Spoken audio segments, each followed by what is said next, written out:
Sir Roger Scruton is a writer and philosopher who has published more than 40 books in philosophy, aesthetics, and politics, all widely translated. Well known for his BBC documentary Why Beauty Matters, he was knighted in 2016. He's a fellow of the British Academy and a fellow of the Royal Society of Literature. He teaches in both England and America and is a senior fellow at the Ethics and Policy Center in Washington, D.C. He is currently teaching an MA course in philosophy for the University of Buckingham. Please help me welcome Sir Roger Scruton.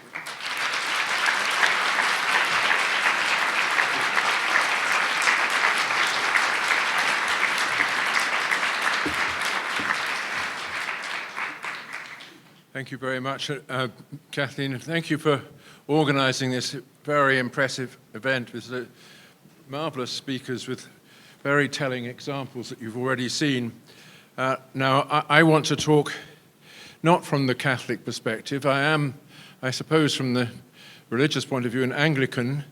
And although the Anglican Church calls itself Catholic, it also calls itself Protestant when the need arises, which is just about every possible political situation. Of course, its congregation is, by and large, neither. This actually is a wonderful opportunity for me to look inside some of my own views about the concept of the sacred and about how important it is for us in the modern world to retrieve it. And I want to talk really from the philosophical point of view, taking into account the fact that we do live in a largely secular society, perhaps less so here in America than in Europe, but nevertheless it still is largely secular. And yet, perhaps partly because of that, we feel all around us a growing need for the sacred, not just as an object, but also as a way of life. And I want to explore why that is so and how we as modern people might use this idea to bring people a little bit back towards the tradition in which we were all brought up. Now, what do I do with this? There we are. I've gone too far, haven't I? Right. We all accept the scientific worldview. That's to say, we believe that the universe has a kind of order to it which can be explored and discovered by people who have no religious faith. And this universe was put before us by Newton with his clockwork idea of how everything functions according to rigorous laws of motion. And that for a long time in the 17th and 18th century was accepted as the truth about the universe, but people also believed that the universe was created, that the clock had been set in motion by the divinity, and that it went on forever in time and forever in space. We just happened to occupy some small part of it. But nevertheless, God was there as the entity on which it all depended. At a certain point, Kant, the German philosopher, raised this great question, the question, where is the edge of the world? If you think that it has a beginning in time, then what was it about that beginning that made it possible that the universe should exist just then? There could be no answer to that question unless you refer to some prior moment. So it couldn't have a beginning in time. But of course it must have a beginning in time, otherwise an infinite series of moments would have elapsed. And how can an infinite series come to an end? So it must have a beginning, and it can't have a beginning. So if we think about the universe in this way, as a totality, we end up in contradictions. That's what Kant thought. Now, I won't say his arguments were necessarily valid, but he put before people the thought that maybe we're not in a position, we human beings, to understand the universe as a whole. We can only understand it from our point of view, and our understanding can reach out to the edge of the universe, but not beyond that edge. It's as though we lived surrounded by a one-sided boundary.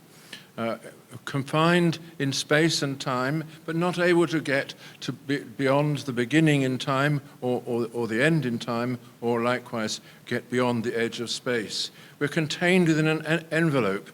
And then the question arises, although we can't get beyond that boundary, is there nevertheless something beyond that boundary? In our time, quantum mechanics has obviously made a great difference to people's way of looking at the world, because quantum mechanics seems to imply that how things are in the universe at the smallest level is something which is affected by our own attempts to measure it. In which case, is there really such a distinction as we think there is between the universe and our point of view upon it? Are we even more firmly trapped in our point of view by modern science than even Kant thought we were? So all of this has led to the question of what our place in the cosmos is. And you, as I'm sure most of the people in this room will think, well, that question is not really a scientific question. Whatever science tells us, we know that we're in relation to something else. It's just that we cannot have a complete account of that, what that something else is, except through faith. Now, recently, as we know, we've been subjected to a barrage of propaganda on behalf of the evolutionary theory of our nature, which tells us that actually, not only are we a small part of the universe, but we are simply the product of a process of adaptation which we share with all the other animals and with the plants, according to which we have come to be adapted to our environment and therefore to possess the capacities needed to understand that environment as something that is useful for our own reproduction. That in the end, all we are is machines for the reproduction of our genes. And whatever we think about our point of view on the world, that's all that its validity amounts to. It's the thing that gives us the means to reproduce. And what room is there for God in such a picture? So now that's just a brief summary of something which you're all aware of course. And the question is that all there is that we can say? Kant introduced a concept of transcendental idealism, partly in order to answer this question. He said that we can understand the limits of our knowledge, and this is something very important. We can actually think up to those limits, and he gave lots of arguments for showing us what those limits are. And that is something wonderful about us, that we can transcend our point of view insofar as to see just how limited it is, but we can't get beyond those limits. Yet, as he also said, we have kind of intimations of things beyond the limits, intimations of the transcendental. In the moral life, for example, we know with absolute certainty and necessity that we are free. We know that we are bound by laws of reason, the law that we must treat each other in such a way as to obey a law that all of us could accept. We must will the maximum of our action as a law for all rational beings, as he put it. This idea that we're subjected to a categorical imperative which binds us regardless of any empirical circumstances, that is something that we know a priori. We don't know how it is that we know it, but it brings with it an intimation of a world beyond the one on which our eyes, as it were, are opened. Likewise, in aesthetic experience, in the experience of art and the beauty of nature especially, we seem to be granted intimations of a world beyond, of a transcendental realm about which we can't actually speak, but nevertheless, of which we can have a certain kind of knowledge. Wittgenstein famously said at the end of his Tractatus Logico-Philosophicus that whereof we cannot speak, we must consign to silence. But the very sentence contains within it the thought that there is something whereof we cannot speak. But of course, he's also telling us to shut up about it. But A true artist is somebody who doesn't want to shut up about it. As I say, doesn't want to rabbit on with words, but to do something else which provides an intimation of what that thing is that lies beyond the reach of the ordinary understanding. So this doesn't mean that we have no knowledge of transcendental things, only that it is not a factual knowledge.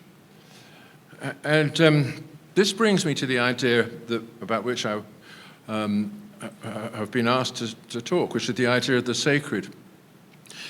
At a certain point at the end of the turn of the 19th century, 19th and 20th century, the anthropologists who had done all that work in Africa and South America and so on, exploring the visions of more primitive people, came up with the view that indeed all observed human beings seem to have a conception of the sacred. And the famous sociologist Emile Durkheim, who was the son of a rabbi, in fact, and brought up in the Jewish faith, became obsessed with this question. He asked himself the question, why is it that all human beings, regardless of their experience and where they've come from and what their surrounding circumstances are, regardless of that, they have a sense of the sacred? As he described it, they have a sense that certain things are set aside and forbidden, like the Ark of the Covenant, the Holy of Holies, the thing that cannot be touched without some transcendental authority for doing so. And these things are surrounded by rituals in which our bodies, so to speak, are taken over by the collective need for reverence. And of course, this wonderful Mass that we have just been to is a perfect illustration of this conception of the sacred, but embellished in a very interesting way, embodying 1,000 years of tradition. Now, people give evolutionary explanations of this. They say that, this forbidding of things, this holding things apart, is a way of reinforcing our sense of community. If we're all, as it were, subservient to this act of reverence, if we all join in the ritual and recognize the untouchability of the object, that holds us together in a way that we would never be held together by a mere contract or a mere agreement to be with each other. And this has a role, again, in reproduction. Purity and taboo, these concepts that anthropologists have also been so interested by, they also have this kind of role in reproduction. By believing that certain things should not be touched, by striving to be pure, people are, according to the evolutionists, they are saving their gene pool. They're saving their genetic inheritance and guaranteeing that it will be passed on. And this way, people are trying to develop a kind of natural science of the sacred, saying that this is just like any other experience. It's there because it promotes the reproduction of the human gene, and that's all there is to it. But this natural science of the sacred, I maintain, will never actually satisfy us. Just as we would never be satisfied by a natural science of mathematics or music. Suppose someone said that the reason why human beings are all mathematical, why we understand these extraordinary truths, such as that 2 + 2 = 4, is that if we didn't, then we would never reproduce. If you can't add, you won't multiply. But we know that might be true as a scientific explanation, but it doesn't tell us what mathematics means or what it's about. And the same is true of music as well, and the same is true of the sacred. It's not an instinctual thing.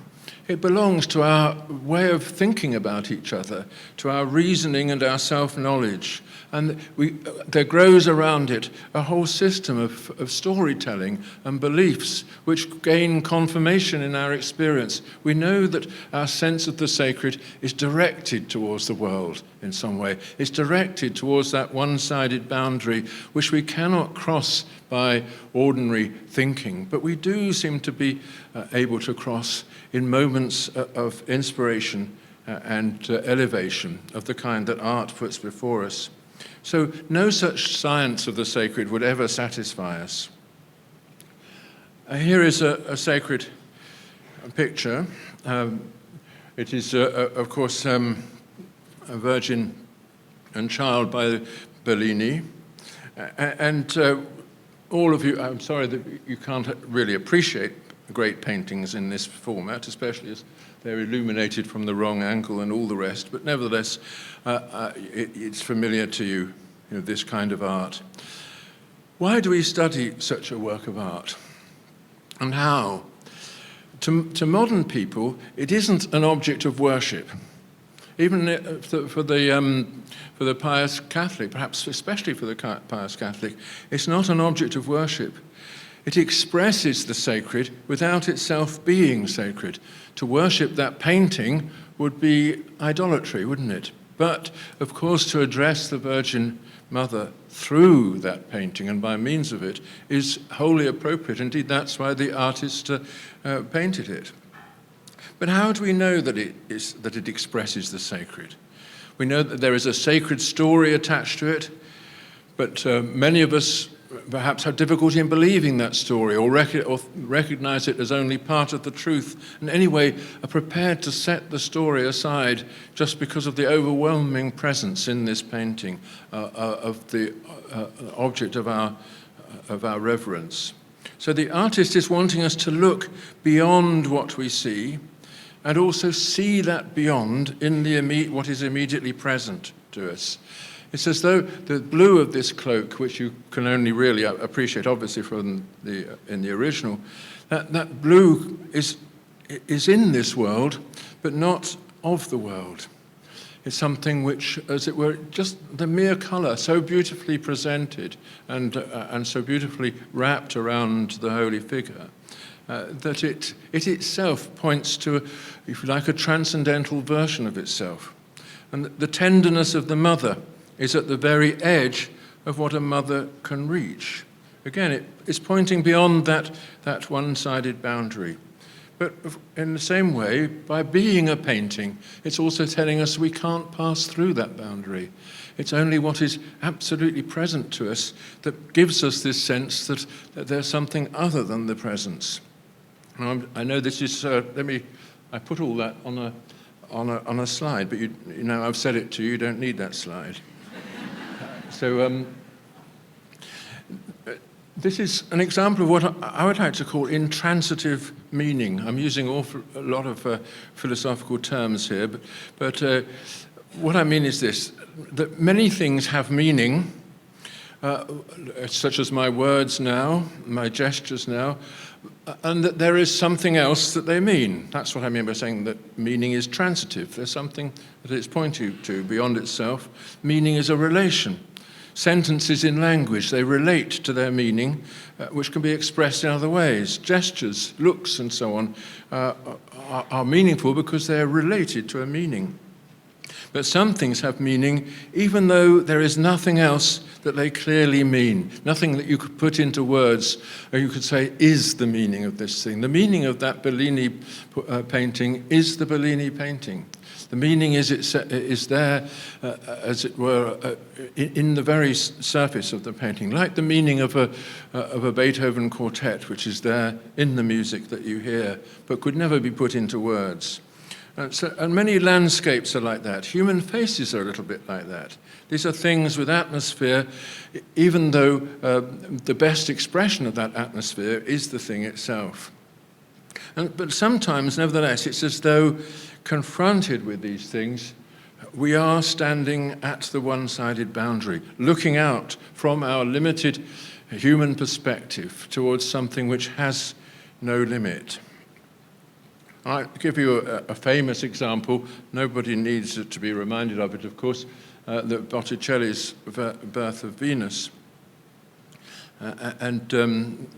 Just to give you the famous face of the Simonetta Vespucci, his model, in which is embodied a wealth of feeling and ideas. But what were these ideas? What was Botticelli trying to say? I mean, this is one of the paintings behind which there is a philosophy. And that philosophy was Plato's idea of erotic love. Plato argued that, that beauty is the object of desire, but that when you fix upon the beauty of the other person and your desire is aroused by this, it's a mistake to think that you're aiming to do something with that person, to unite with that person in the physical way that our sexuality prompts us to unite with them. Although erotic feeling fixes on the individual, it actually is seeking the transcendental. It can never really be satisfied by the act of love itself, and indeed must in the end be transcended so as to point beyond the individual to the realm of absolute ideas of which that individual is an expression. This is a little bit like what Dr. McNamara was talking about when he referred to the ontological essence of things, that there is, if you like, an ideal essence of each individual which captures nevertheless the individuality of that thing and tells you why you love it, want to be with it, and want to study it. But what you want to be with is not the individual for Plato, it's the idea of that thing. But the painter, of course, can't show the transcendental. He can't show the transcendental. He takes us up to the boundary, and the look of this Venus, this is what Botticelli, who was himself a Platonist, what he wanted to convey, that the look that comes from these eyes comes from beyond them, from a place that we could never ourselves reach. It comes from a region that we know only in this way, by acquaintance, as it were, and we know it through the experience of erotic love just as much as we know it through the experience of prayer and through the confrontation with beauty in all its other forms. So the meaning in this face is in the face, but it's somehow not of this world. And I've said that also in the slide, but you don't need it. So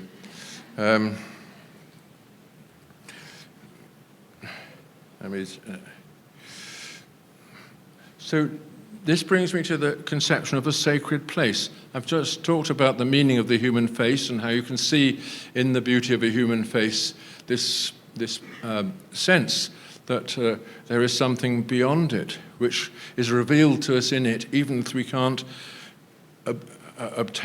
reach through to it in this world. But likewise, places often have that significance for us.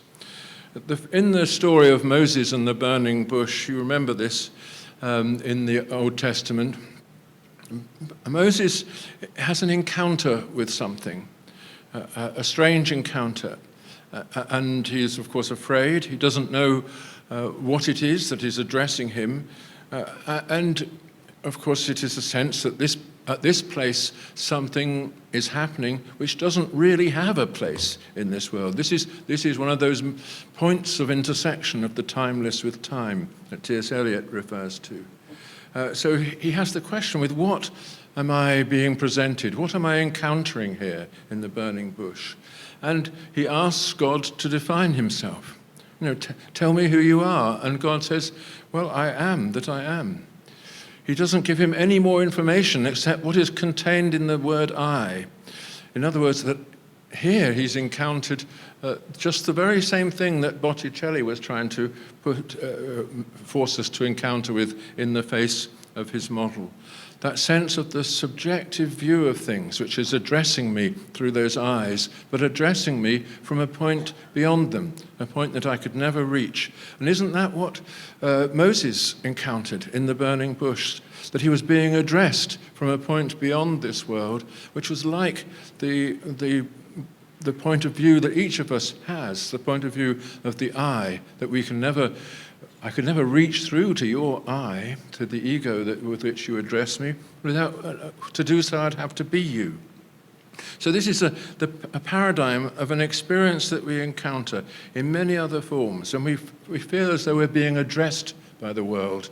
And the true artist is somebody who is always stopping to be addressed by things and to recognize that transcendental perspective that has picked him out in the way that God picked out Moses. And we see this in landscape painting.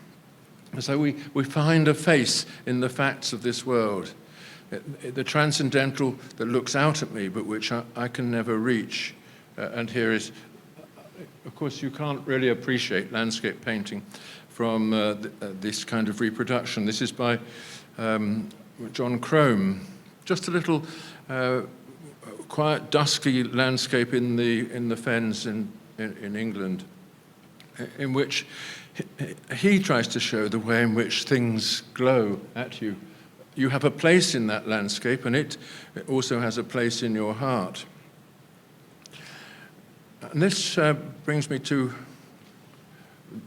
another way of understanding what the sacred really is for us. We make a distinction, and ought to make a distinction, between consecrating things and desecrating them. It's one proof that things have a sacred character that we can desecrate them. And I think this is something which many modern people feel, including atheists and agnostics, that we live in a world where far too much of what we love and need has been desecrated. Not just the desecration of our cities by throughways and all the rest. I shall show you some examples in a minute, but also the desecration of things which really matter to us. The face is one prime target of this. The defacing of the person by pornography and violence in the cinema is something that we're all familiar with, aren't we? That this, as it were, taking attention from the thing that really matters, the thing that Botticelli was trying to show us in that wonderful picture of his idealized object of love. Taking attention from that and directing it to the mere body, the body without the embodied subject that gives it its meaning. And all of pornography and cinematic violence has that as part of its repertoire. It's as though people can't live with the ordinary human face because judgment comes from that face. And living with judgment is hard. So to desecrate it, we all have a motive. And we deface the environment too, with garbage and graffiti and the clamorous adverts everywhere that put the world on sale. Were you all familiar with the Great Pacific Garbage Patch, which is the size of Texas? This is the result of our desecration of the world, the easy way in which we throw things on to what actually ought to be an object of respect and reverence, namely the earth around us. And this is what we do to our environment, our urban environment. This is obviously a little chunk of Los Angeles. If only Los Angeles was just this little chunk, it wouldn't matter so much. But it's almost the size of Chicago, perhaps even bigger. And as you can see, there's no place for a human being in that. If you broke down there, you would be lost. All there is this instrumentalized environment which could go on forever, in which no human being could have a home. And I contrast it with, you can contrast it with what we all know, what a real environment, which is a home, looks like. Of course, Venice is a paradigm. This is a simple little backwater, but whatever else you think about it is so obviously a home. It's not just the washing hanging between the buildings that shows this. It's the very architectural forms and the details and the way things are jumbled together in the way that a conversation is jumbled together. So some thoughts from Venice before I draw to an end. In those little streets, little back streets of Venice, it's so obvious that the parts fit together with a kind of spiritual affinity. But it's an ordinary, day-to-day sort of place. And you could desecrate it and every little inch of it is now protected either by custom or by law. But you know very well that if you got a modernist architect like Frank Gehry to work on the back streets of Venice, very little of that domestic peace would remain. Indeed, it would be something shiny and repellent towards the human observer, something which is like a spaceship landed from outer space. And the Venice streets teach us about the ordinariness of sacred things, and that's why we don't notice them, and why we expose them to desecration. One of the great triumphs of the Roman Catholic Church is to have made the Mass into something ordinary as well as extraordinary. It's something which happens at any moment in a small corner of the city, where visited just by 2 or 3 old ladies perhaps, and yet is a visitation of the transcendental. In just the same way, those old forms of architecture were making the transcendental, bringing the transcendental into this world as an ordinary and day-to-day thing. And children know about this. Here's a little picture of 2 girls laying a table at their school for the Parents' Day, and you can see, in their expressions that everything matters about where they put those plates, how they put the knives and forks.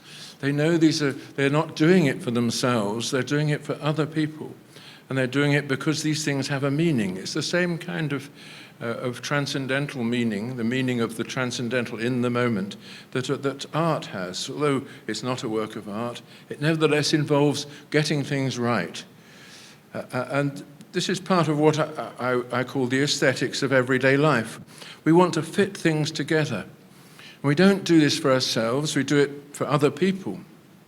And we understand other people as having a face, as does the world that you share. That has a face too, and those children are building a face for their little world. And it's, again, as though you were both within the envelope and looking out of it. And the true artist is always standing on that edge, like Botticelli, learning to see the world with Botticelli's eyes, therefore. So I haven't given you the words, but learning to see the world with Botticelli's eyes is learning to see the why of things. Why are things like that? Why do things look like that? They look like that because that's the way they look at us, even inanimate things. So a little bit of philosophy here. We know the world in more than one way. Science explains things. I referred you earlier to the whole natural science of the sacred, which explains our feeling of the sacred in terms of its evolutionary potential. Fine, we can accept all that, but that's not the only way we have of knowing the world. We also interpret it, as in our moral life and our aesthetic understanding, when we're looking into things with Botticelli's eyes. So science explains our sense of the sacred in one way, but it won't understand what it is in itself, any more than it understands what those children are thinking about the table they're laying. They are doing this as an act of service for the eyes of the stranger whom they've yet to meet. And it is something which involves a different kind of relation to their world from the one of a scientific inquiry. And they have of course, this is one of the problems that we're living through. People don't seem to accept that there's any other way of understanding things than the scientific way. And this leads to scientism, which is a kind of a systematic misunderstanding of the human world. Okay, so let me give you a few tentative conclusions. I think we need to introduce this concept of the sacred into our curriculum in schools. We need to show children from an early age, like those children that we just saw, that aesthetic values really matter, that they are part of understanding the world as something which points beyond itself. We should show where the sacred things are to be found and how we must respect them. And I think poets, artists, and architects They find it and they make it explicit, like Bellini in that painting or like William Blake in his poetry. But their work has also to be put in the context of ordinary practical knowledge, the knowledge of how to act and what to feel in ordinary everyday life, which is what those children are, of course, learning. That's why we need to be a little critical in our understanding of these things. We need to show people how to make judgments about what is beautiful, what is not, about what is desecrated by our treatment of it, or on the contrary, consecrated. And this criticism, it isn't art history or anything like that. It's putting people directly into relation with works of art and their meaning, showing the meaningfulness of the things that we ourselves create. And I think if we had a curriculum like that in our schools, showing that the sacred and the beautiful are connected, and that they're both things that can be spoiled, we would bring knowledge into the world that is more and more needed in this secular time in which we live. However, as you in this room will all immediately say, that's fine, of course, but we have another and more direct and simpler way to make this connection, which is through faith. And I think that is true. But the problem is, how do you address those without faith? You have to do, I think, the kind of thing that I've been doing in this talk to open the door to these experiences, to make room in the ordinary skeptical mind for this sense that actually the world has a meaning which is greater than what is revealed through to our ordinary scientific inquiries, but it is revealed directly and in an everyday way to all of us, if only we would keep our attention ready for it. So, thank you.